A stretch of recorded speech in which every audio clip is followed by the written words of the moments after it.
Hey, it's the Midnight Raven and welcome to my channel. It has been a while since I've actually filmed a video, you may have noticed. But today we are filming. Yes, we are back on the wagon again and we are filming. So today's video is going to be what can I do when I'm on holiday in Great Yarmouth. So as you well know, or as you may not know, I have spent the last 39 years of my life going to Yarmouth every year for a holiday, right the way through my childhood, right the way through my teens, my adolescence, adult, and I have even taken my kids, and now my eldest son is actually taking his daughter to Yarmouth later in the year. So it's become a family tradition to go at least once a year, sometimes for weekends, sometimes for weeks. Today, I want to show you all the things you could do in Yarmouth. So we're going to have a little chat about all the different stuff that you can do.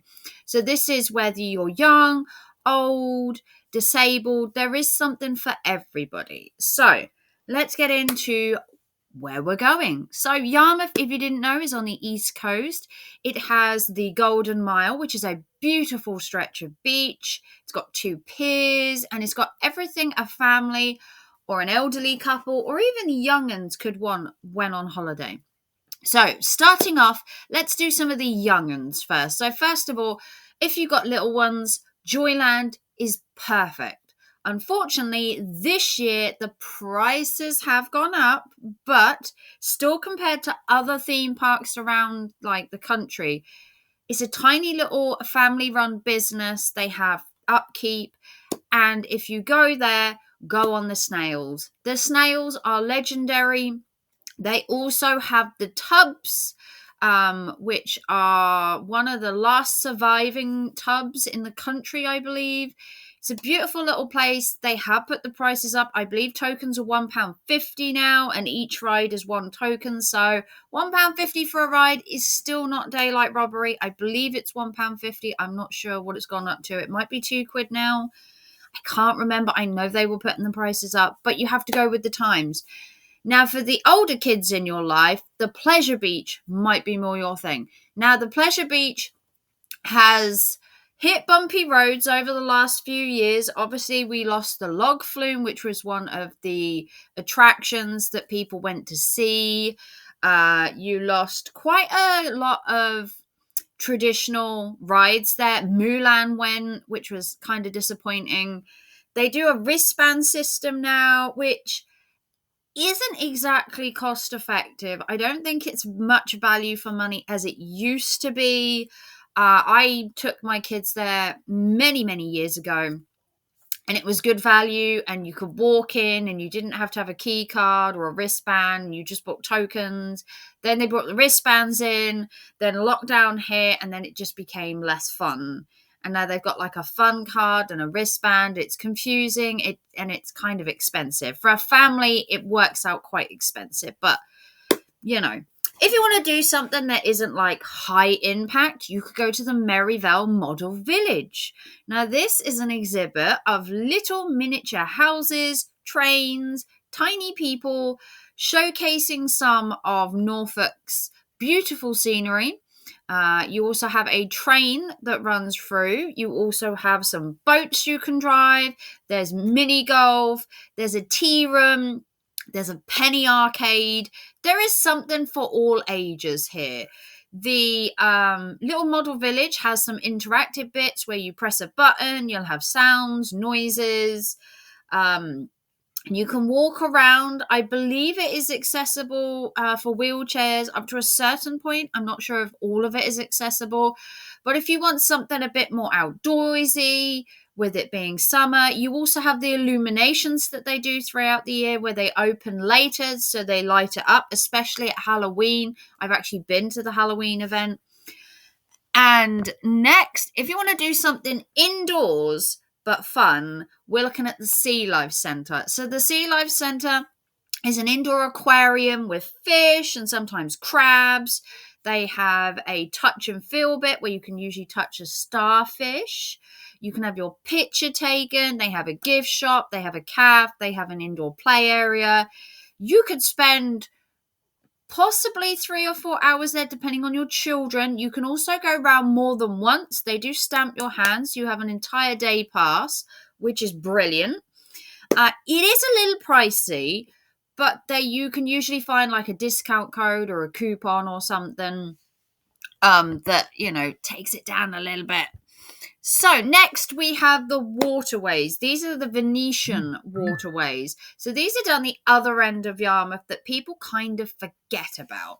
They're the off the beaten track, less walked part of Yarmouth. So to get to this, you go where Joyland is and you basically just keep on walking and you just follow it down and you'll come to a Venetian waterway, which is a bunch of walks along a river. You have a couple of bridges, you have a couple of picnic spots, there's usually a little snack bar there, and it's a beautiful waterway. And as you go round, they have little boards that tells you about everything and goes into a depth of how the Venetian waterways came, how it originated, how they're trying to upkeep it. There's also a pontoon in the middle, which generally has birds nesting, and they're trying to make it a conservation area. So the waterways has had a lot of work go into it. It's really well kept. The gardeners and all that do an amazing job all through the year. Sometimes they have little events down at the Venetian waterways, but it is a more, I don't know if kids would enjoy it. I would say more like middle-aged might enjoy it. You take a picnic there maybe, have a walk around, sit by the beach. It's possibly for all ages. Next, we have something for nightlife. So you've done your day. What can you do in the night? Hippodrome Circus.